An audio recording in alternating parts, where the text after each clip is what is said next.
फिर एक और घर तोड़ दिया गया। जी हाँ, इस बार किसी साइक्लोन या डिजास्टर से नहीं, बल्कि बुलडोजर जस्टिस के नाम पे। किसी की भी प्रॉपर्टी राइट्स पे इल्जाम लगता है तो उसका मतलब ये नहीं कि उसका घर फ्री फंड में तोड़ दिया जाए, क्योंकि इंडिया अभी भी rule of law based country है, ना कि WWE का रिंग।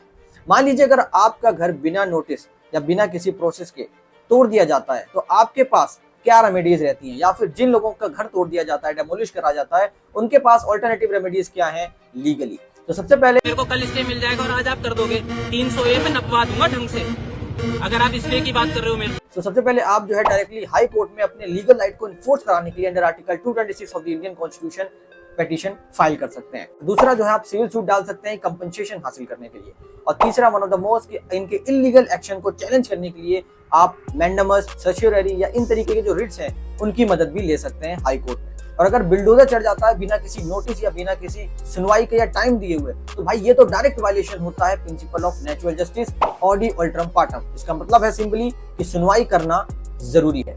सुप्रीम कोर्ट ने भी बार बार अपने जजमेंट्स में कहा है कि भाई अगर चाहे कोई क्रिमिनल हो, चाहे कोई कॉमन सिटीजन हो, किसी का भी घर अगर डेमोलिश किया जाता है तो वो ड्यू प्रोसेस से ही होना चाहिए, ये ना कि किसी ड्रामे से। तो नेता और ऑफिसर्स बापू लोग ध्यान रखिए कि demolition is not a form of punishment. ये कोर्ट का काम है, ना कि नैरेटिव बिल्ड करने का। इसके साथ साथ जनता जनार्दन भी अपने राइट्स को जानिए और ये समझिए कि बुलडोजर बड़ा नहीं होता हमारे कॉन्स्टिट्यूशन से। इस तरीके की और भी इन्फॉर्मेटिव वीडियोस पाने के लिए चैनल को सब्सक्राइब करें, फॉलो करें। मिलते हैं नेक्स्ट वीडियो में।